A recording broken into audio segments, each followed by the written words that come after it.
Para ma-protect. Kasi pag hilutin, hindi makakyan.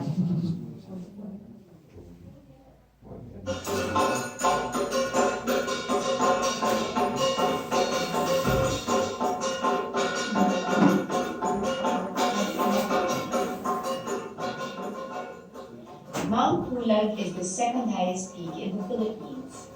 It rises 2,922 meters above sea level. Pulag is home to ancient mountain cultures and a wealth of biological diversity.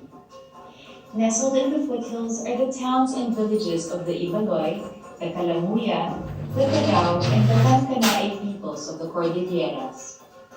Outdoor enthusiasts from around the Philippines and the world come to Pulag to enjoy nature at its most beautiful.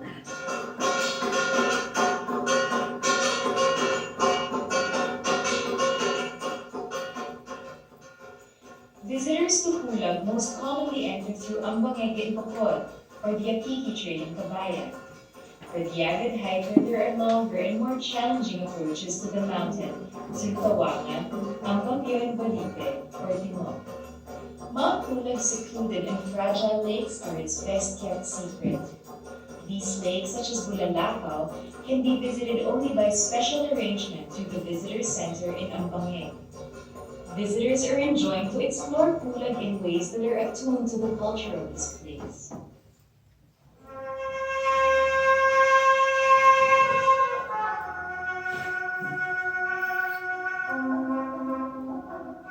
In the old days, Mount Pulag was the hunting ground of the ancestors of the indigenous peoples living upon its slopes.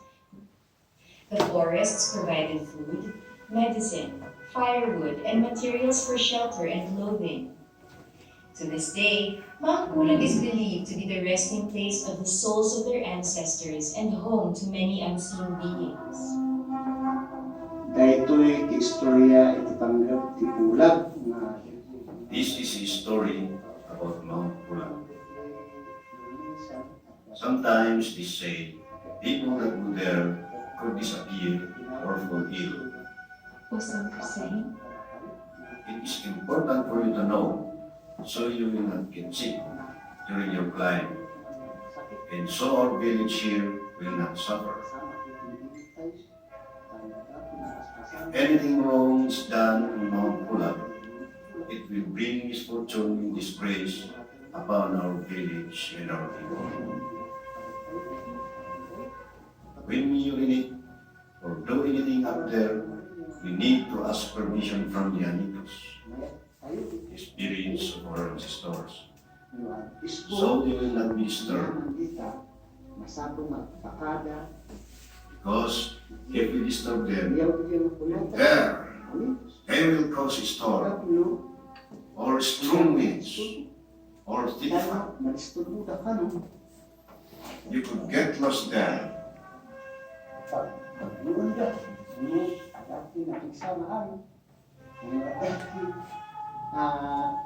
If we are able to avoid the wrongdoings of Pulag, then perhaps our life here will be good. That is the story we inherited from our elders, and I am passing it on to you now. That is all. That's my story. Lama istorya panggap ti Mount Pulag.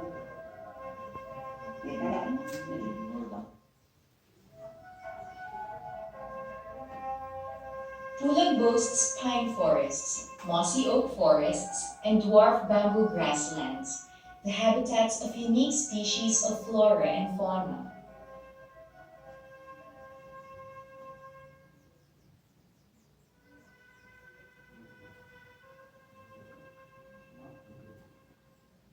There's a mouse here that hops around on its hind legs like a kangaroo through the mossy forest on the surface of the ground. It makes little trails through the forest, and it searches both day and night for its favorite food, earthworms.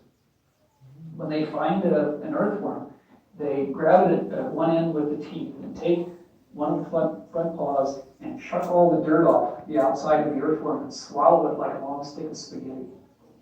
And these animals are everywhere in the mossy forest here, even this forest that's been partially cut over that's right next to the ranger station.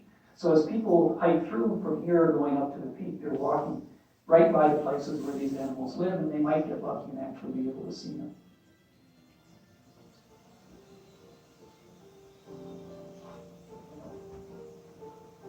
Changing needs and demands are transforming the landscape of Pulag.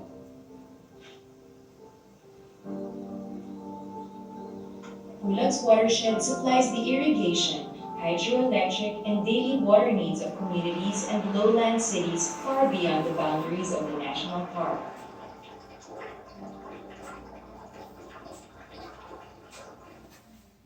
Tulad po ng nangyayari dito sa akin na This used to be pine forest and mossy forest. Now they are vegetable gardens for the livelihood of the people here.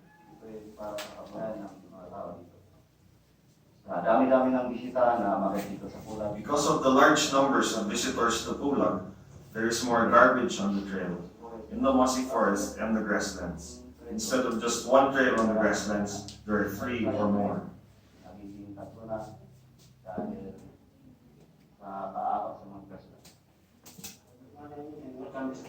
Good morning, ma'am. To minimize the impact on Pulag, trekkers are briefed on park rules at the visitor center or the ranger station. All visitors are required to take a local guide with them.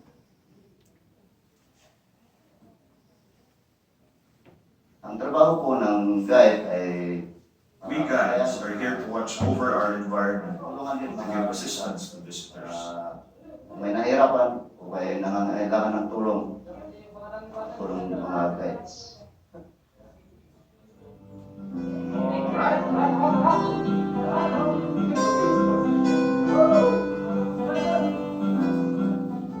Do not bring any domestic pets, firearms, explosives, or prohibited drugs into the national park.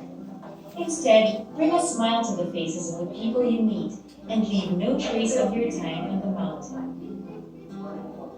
While in Pulag, you are in indigenous ancestral territory. Greet locals respectfully and give them right of way on the trails.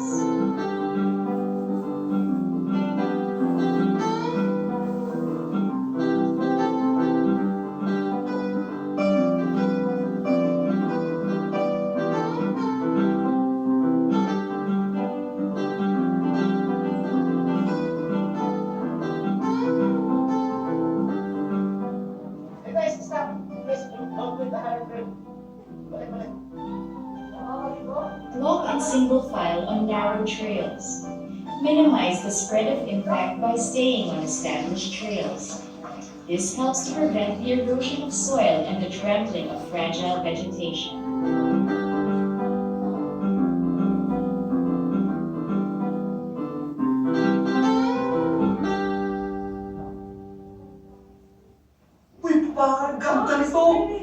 For your own safety, do not eat any wild plants and refrain from taking anything you find on the mountain. The removal of plant samples from the park is a form of biopiracy and is prosecutable under Philippine laws. It takes nature many years to regenerate what humans can destroy in minutes or seconds.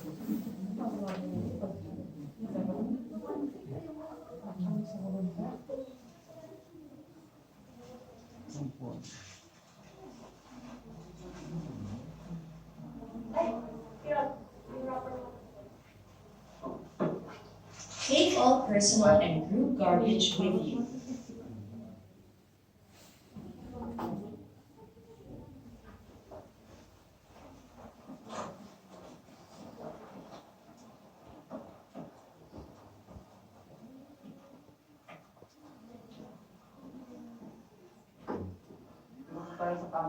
Wow. That's... Uphold the sanctity of this mountain. As in places of worship and spirituality around the world, shouting, vandalism, littering, vulgar behavior, and sexual acts are discouraged on Pulag.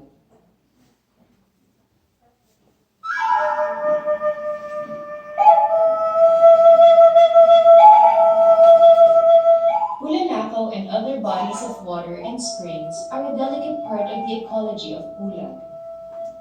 Indigenous elders say that when someone dies in the village, streaks of light that look like mature eels, called bulalakaw, can be seen to leap into the sky in the vicinity of this lake.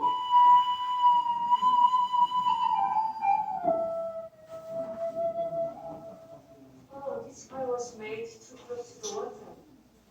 Camping, swimming or bathing, and bonfires beside bodies of water can cause pollution and contamination and are therefore prohibited.